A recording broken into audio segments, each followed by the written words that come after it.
What's going on, people? Welcome back to the Red Devil Circle. I'm just gonna give us a couple updates today on what's been surrounding Manchester United. Apart from the news about the takeover, which I don't believe is actually true. Apparently, the Saudis are looking to buy the club. A bit kind of credible source out there coming from Chris Wheeler, but I don't really buy into that, and I just really want to focus on football and how we can improve instead of chasing shadows. So I'm just gonna touch on two things here. First of all, the midfield, and also a very important personnel, if you say, getting a new contract. So let's delve into it, guys. Please give a like and subscribe to the channel if you're new and if you enjoy contents like this. Also, get active in the chat, and I will respond to your chats if they make sense. I'll definitely be responding to your chats and give me your views on the situation and your arguments on the midfield. And if you really think it's it's a good midfield to be competing with in the Premier League. Um, but yeah, so apparently Harry Maguire is going to be given a new contract, which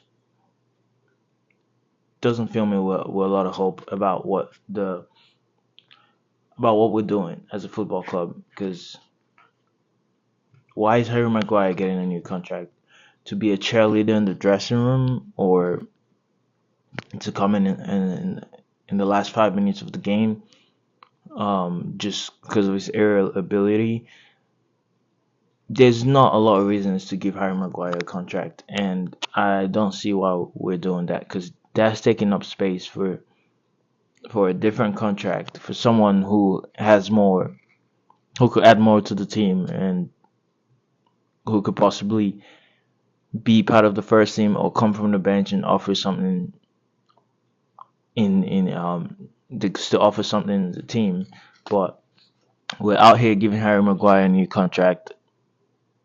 It just doesn't make sense. It doesn't make sense at all. I don't see the angle we're looking at. I don't see the vision. I think we should just let his contract expire in June as it was supposed to. Um, I believe he'll probably take a bit of a pay cut, but if he doesn't, then it's actually more like, what the fuck are we doing? Because this is a player, in my opinion, we should move on. He doesn't fit the system. He can't track back. He's not very fast. He's not very good in breaking the lines or driving the ball forward. His passing range is not the best. There's there's just nothing about the system that favors Harry Maguire apart from his aerial ability, and that you can go do that at, I don't know, some other club, Crystal Palace or whatever. But this is not the club for it. I just don't see why we're renewing his contract. So this really pisses me off. This news really pisses me off, and there's not a lot out there right now to cheer United fans. So yeah, and following that news, in more worse news, if you will, Bruno is looking to stay at the end of the season. And a lot of us has run on the hope that Bruno is gonna leave at the end of the season, and maybe that will give chance to Manu, who is looking to leave. So maybe this all makes sense, because we don't know what's going on behind the scenes, and we don't know the environment as much as Manu will. And maybe this brings to light why Manu wants to leave, because obviously he knows what's going on, and now Simon Stone has come out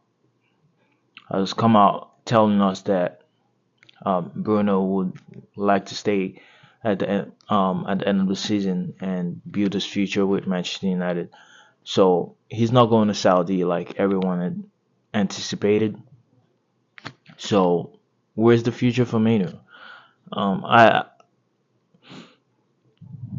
I just don't know what to think about that, because I want us to get the midfield that's gonna suit the system.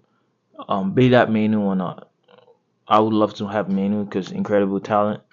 But if it doesn't work out, it doesn't work out, right? But it's also glaring that Bruno is a problem in that midfield, and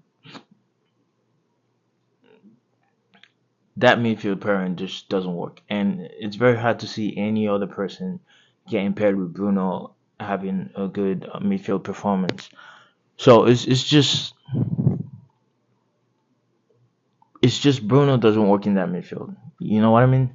That is clear as daylight. Only Amorim has failed to see that midfield pairing with Bruno is a problem because he just constantly picks him in that midfield, and that is very agitating, to be honest. And now Bruno's gonna stay past this season, and that's raising alarms in my head because what are we doing apart from looking to sack this manager? If he wants to get fired, he can keep picking that, making that selection because it just clearly doesn't work. And from the last game, what have we seen? We've seen that if you actually put the right team in, then you could actually get results. So this dying on the hill with Bruno, um, I gave him a chance to say, okay, he has to make his team selections. He has to see the people that are gonna let him down and whatnot. But this Bruno thing, this Bruno obsession, it's gone on too far, and he needs to make the change soon.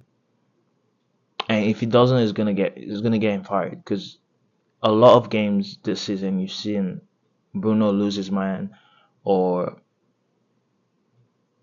just positional awareness in that position is not there, or he's just not being disciplined enough, or just aerially not getting the ball out, or providing the support that he needs to.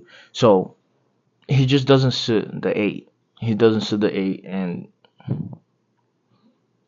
if he's gonna stay um after the end of this season,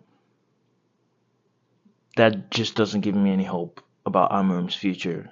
You get what I mean? So, and I've always backed Amorim. So if Bruno's gonna stay and he's gonna keep playing in that position, and which he is gonna be playing because we already have a lot of number 10s. So if Bruno's staying past this season, I'm just I'm just blown away by that decision, and it's raising alarms in my head because I just don't see how that works.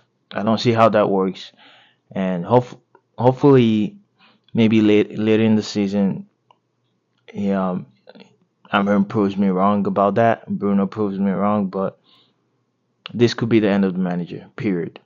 And that's where I'm gonna leave it at. But thank you guys for watching. I'll catch you on the next one or on the next news. Thank you all for watching. Stay safe. Peace out.